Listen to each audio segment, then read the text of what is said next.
Kalau kita ngomongin soal sampah nih, data dari Sistem Informasi Pengelolaan Sampah Nasional dari Kementerian Lingkungan Hidup dan Kehutanan menunjukkan bahwa Indonesia menghasilkan 34,85 juta ton timbunan sampah pada tahun lalu 2022. Dari total tersebut ada 12,13 juta ton sampah per tahun yang tidak dikelola. 5 Juni diperingati sebagai Hari Lingkungan Hidup Sedunia. Ironis, kondisi laut Indonesia kini berada dalam situasi kurang beruntung. Beberapa titik sudah jadi tempat pembuangan. Tempat penampungan sampah ilegal di bantaran Sungai Cikeas, Bogor, Jawa Barat kian memprihatinkan. Tumpukan sampah menggulung hingga meluber ke aliran sungai yang menjadi batas wilayah Kabupaten Bogor dan Kota Bekasi.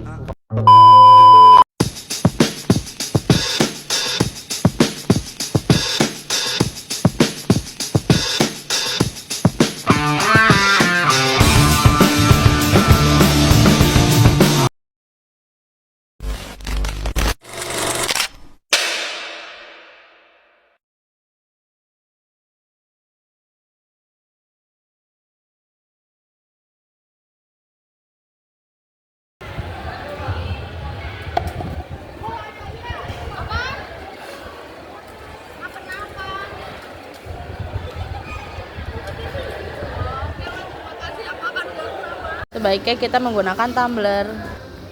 Apa itu plastik sekali pakai? Plastik sekali pakai adalah jenis plastik yang dirancang untuk digunakan hanya sekali dan kemudian dibuang.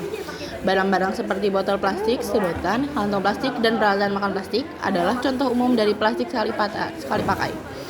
Plastik sendiri sudah ditemukan sejak abad ke-19. Popularitas plastik sekali pakai melonjak pada tahun 1970-an. Bahkan sejak tahun 1950-an plastik telah diproduksi sekitar 8,3 miliar ton metrik. Plastik dan setengah dari jumlah tersebut diproduksi dalam 15 tahun terakhir. Fakta menarik tentang sampah plastik. Secara global, sekitar 400 juta ton plastik diproduksi setiap tahun. Dari jumlah ini, hanya sekitar 9% yang didaur ulang. Sementara sebagian besar berakhir di tempat pembuangan sampah atau lingkungan, terutama lautan. Diperkirakan setiap tahun lebih dari 8 juta ton sampah plastik masuk ke lautan, membayangkan kehidupan laut dan ekosistem. Dampak sampah plastik pada lingkungan. Dampak sampah plastik pada tanah menghalangi penyerapan air, mengganggu kesuburan tanah dan dapat merusak ekosistem karena plastik membutuhkan ratusan tahun untuk terurai. Dampak sampah plastik pada air. Sampah plastik mencemari air, merusak ekosistem laut, membahayakan hewan air yang bisa menelannya, dan menghasilkan mikroplastik yang berisiko masuk ke rantai makanan manusia. Peran kita untuk mengurangi sampah plastik adalah melakukan prinsip 4R, yaitu reduce, reuse, recycle, dan replace.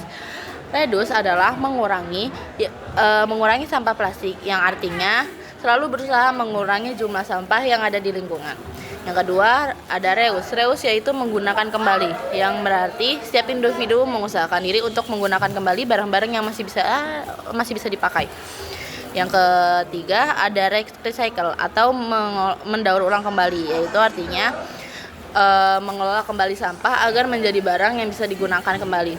Yang keempat ada replace. Replace artinya mengganti, yaitu mengganti sampah plastik menjadi sampah yang mudah terurai, seperti mengganti kantong belanja yang tadinya plastik menggunakan kantong belanja berbentuk kain.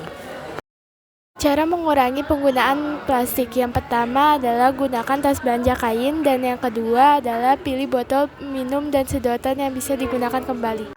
Yang keempat, daur ulang plastik yang digunakan. Yang kelima yaitu pilih kemasan ramah lingkungan. Jadi kita harus memilah sampah berdasarkan kategorinya. Jika seperti ini namanya sampah organik. Kita harus masukkan ke tempat sampah yang berwarna hijau atau yang ada bertulisan organik.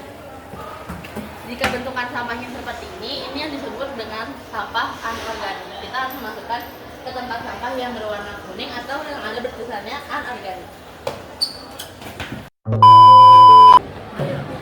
Mari lakukan hal kecil apapun di kehidupan sehari-hari yang membuat Dampak pribadi pada alam dan sekitar.